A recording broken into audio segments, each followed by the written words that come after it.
if you come from a single family, then there's a greater likelihood for neglect. Then I cite the author. If there's a greater likelihood for neglect, then there's increased proclivity towards violence. And then you conclude, right? Therefore, if you come from a single family, then there's a greater proclivity towards violence. I mean, that's like off the top. Why did I do that? Because I wanted to show you that you need to be able, you might be given, I didn't do this in this example because it would have made it a little bit more complicated, but if you're given the antecedent in the citation that you're reading, and you like this idea, you need to be able to recognize the function that it has in the author's argument, and then you can just posit it as a consequence, and you do it just how I just did it.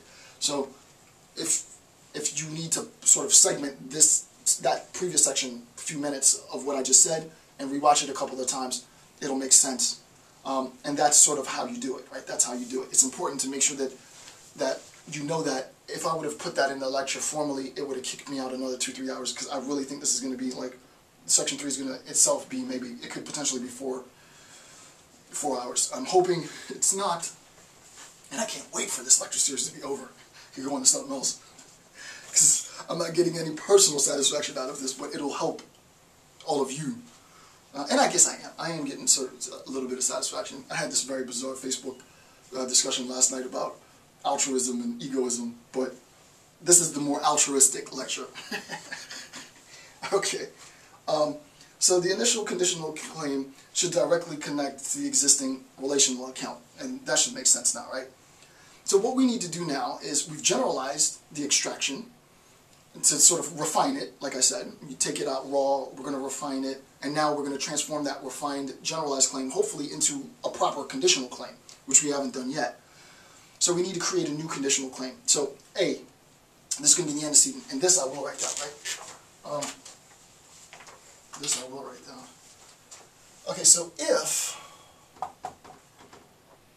you increase groundwater pumping, if you increase groundwater pumping, then you increase the likelihood, L-I-K-E-L-I, then you increase the likelihood of supporting population growth. Right? If you so this obviously to the then increase the likelihood then. Okay, so this is my A claim here. Oopsie. This is my A claim here, and this is my B claim here. So if you increase groundwater pumping, then you increase the likelihood of supporting population growth. Right? That should be clear now. Okay, note, there is no reason to incorporate the connection to groundwater level decline, because it has already been connected in the citation. Right? There's no need to connect groundwater level, because actually we've already done that in modus ponens, right? We've already connected sort of the ground level fluctuation. So there's no need to connect that. We want to connect this new idea of population growth for all the reasons that I justified before, right? Because population growth is connected to so many things that don't have anything to do with groundwater pumping.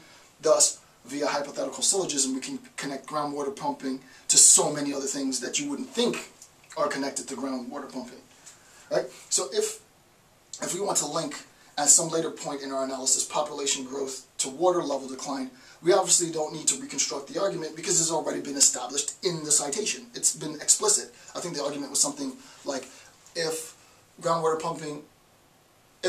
pumping supports increased population, then increased population will result in decreased water level availability, blah, blah, blah. It's already been cited. There's no need to sort of reconstruct the wheel. What we can do now, with this conditional is to really make it sort of relevant. And now we have, this is the final act of sort of, if you will, distilling or purifying or refining the initial generalized claim into a conditional claim.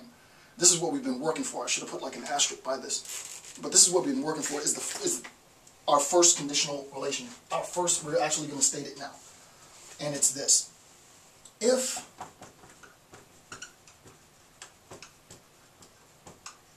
groundwater pumping is increased, right, the likelihood of supporting population growth also increases, right? Everybody would word it different, but you see the parts, right? If groundwater pumping is increased, antecedent, the likelihood of supporting population growth also increases. Consequence. So now we've formally stated it. This, again, came from the citation from the end of section 2, and now we are positing it. This refined bit is, so here's remember we used modus tollens? We extracted this into this. This that we extracted from modus tollens to posit is now formally this. And we're going to begin our argument construction for the whole paragraph, for this whole section, so that you really see it. This is our first line. So now we have our first line. Now I can get deeper into the argument from this, so that you see what, I mean, this is overkill like freaking like hell.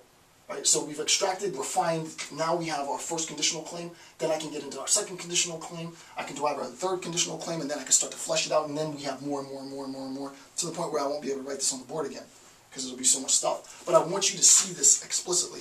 The reason why we're an hour and 15 minutes into the lecture is because, I don't know why we are, because the universe is having me do this lecture, I have no idea. It's because I want you to see it. I want you to see it. The image that I've been drawing a lot really manifests in terms of this, right? Previous argument appropriated by modus tollens, something that's not applied to modus tollens but was derived from modus tollens, which is population growth and water level stuff. We extract that, refine it, generalize it. We now have it in the form of a proper conditional statement.